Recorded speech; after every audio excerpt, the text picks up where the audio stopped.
Is that working? Yeah. My name's Landy. I'm a postdoc in Matt Walsh's lab at the University of Texas at Arlington. And today I'm going to be talking about the link between an invasive predator and rapid evolution tests using resurrection. Like Nick Lee was just talking about, the contribution of phenotypic plasticity to adaptive evolution has been debated for a long time. And one scenario is that phenotypic plasticity can facilitate population persistence to a novel environment.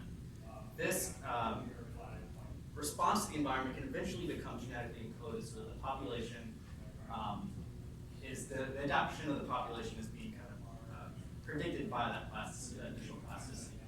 This process, in which the trajectory of evolution is expected to facilitate and accelerate the rate of evolutionary change.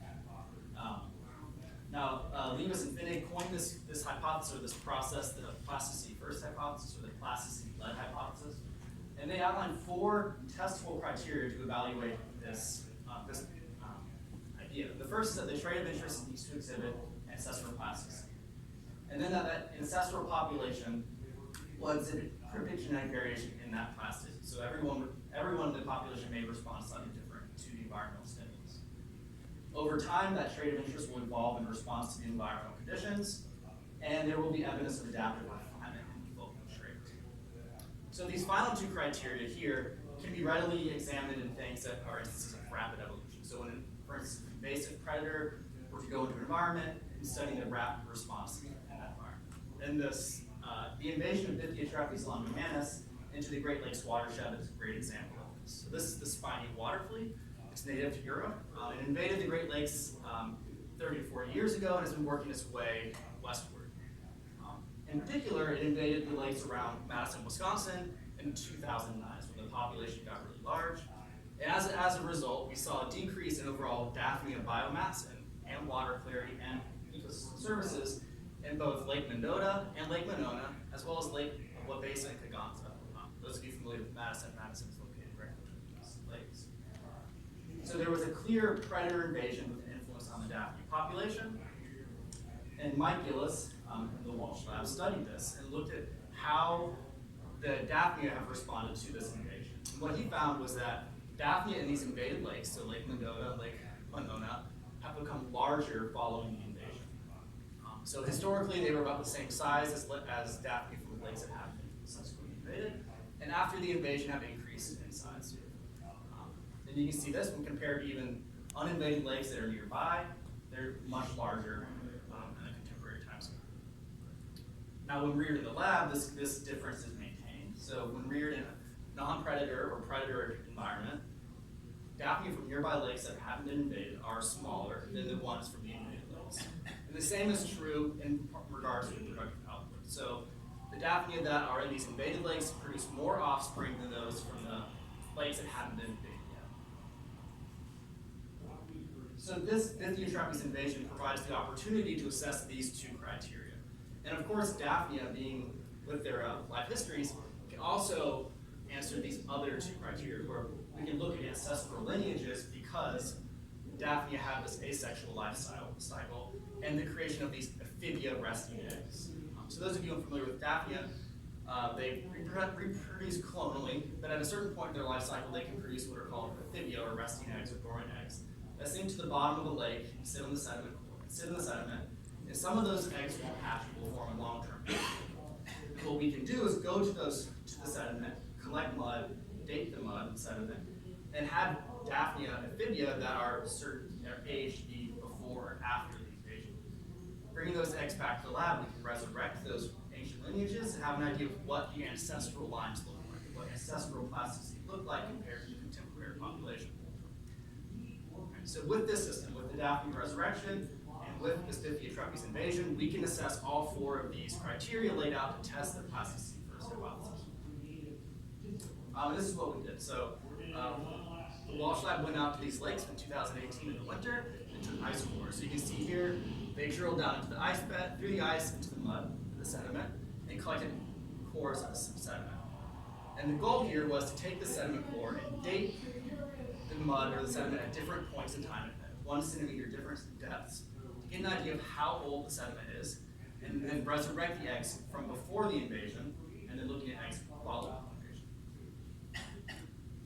setup looks in the lab. So this cup of mud here, or the sediment, is from 26 centimeters deep from Lake Kaganza. So this is well before the invasions from the 1990s, and we were able to resurrect 2 species of Daphnia from our sediment cores. We have Daphnia pulicaria and Daphnia mendotae. So we have samples from before the invasion and following the invasion. And we've also been back to these lakes to collect Daphnia from kind of the contemporary population. So using plankton nets, going out in the lakes and collecting Daphnia that are there right now. So in the lab, we came up with some experimental protocols to test these 4 criteria. And the general methods and ideas we had was to collect 15 pre-invasion clones from each lake and 15 post-invasion clones in both species, pulicaria and mendotae. So we'll have replication in different species and across different lakes. And the general scheme is to have, so this is a single clone. We'll have 3 of her daughters in a control treatment with no predator Q, and 3 of her daughters in a treatment in which there's a predator Q, or this Bithyotropes caramel, which is essentially kind of like a melted down version of the Bithyotropes that we add to the water to kind of signal that there's a predator in the environment. And we're measuring 3 things as far as life history is concerned. We're measuring age of maturity, size of maturity, and then the total embryos of the first 3 flushes. So those of you unfamiliar with Daphnia, you can count the number of embryos on the back of the Daphnia to get an idea of reproductive investment. So we're measuring this for the first 3 flushes. Okay, so I'm going to share with you some preliminary results. This work is still ongoing. So the next couple graphs are all from one species from one lake.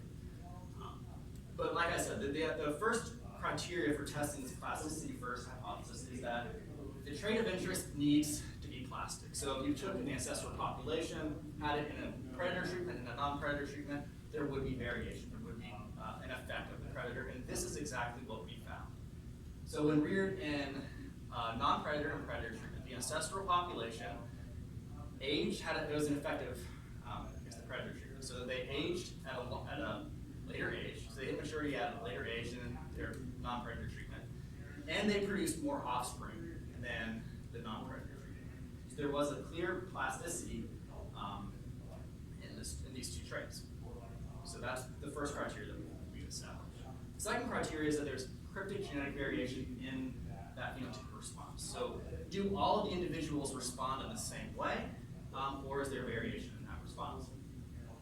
And what our data shows is that individual clones are very variable in their response to the environmental stimulus. So some individuals mature at an earlier age, some mature at a later age, or produce more offspring or late offspring. But there is variation in that phenotypic response and that plasticity.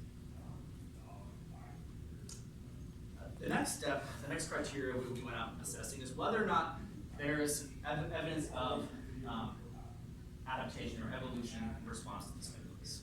We thought about this in 2 ways. So if this is the ancestral population, this is the ancestral reaction norm, we expected there to be either a shift in the mean value of the trait, and either the reaction norm was plastically, or there was a shift in this evolution of plasticity, where in the contemporary population they either show more plasticity, which is a steeper reaction norm, or maybe even less plasticity, more of a straight line. So like what I just showed you in the ancestral line, we saw there was clear plasticity in the ancestral lineages or the ancestral clones. And when we compare that to the contemporary clone of Bithyotropes, so when the Daphnia are reared in Bithyotropes caramel, the contemporary population doesn't have a plastic response to that treatment. They mature almost at the same age as they would in the non-predator treatment. So there's a clear loss of plasticity in this age of maturation. And if we look at the variation in that response between the ancestral clones and the contemporary clones, we can see that the overall variation has decreased between the 2 before and after invasion.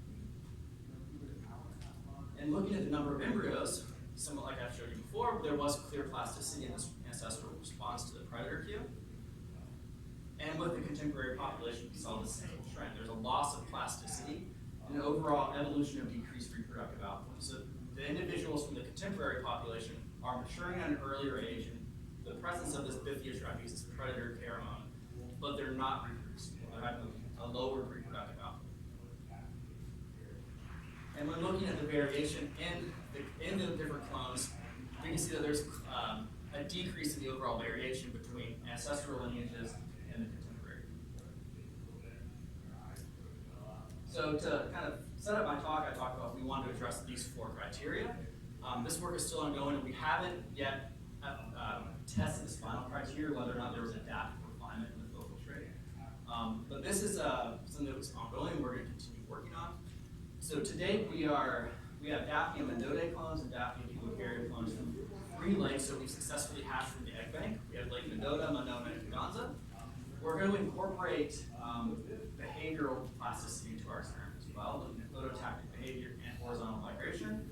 And we're also going to include some more detailed morphometrics, so not just looking at body size or width, but we're going to incorporate some differences in the size and shape of the helmet, and also how, I guess, the ratio of body size to this. So that's kind of a progress report of what we're working on in the Walsh Lab. I'd like to thank Matt, the guy in the project. This work was funded by Mass Career Grant, SF, and all the graduate students and undergraduates who helped us along the way.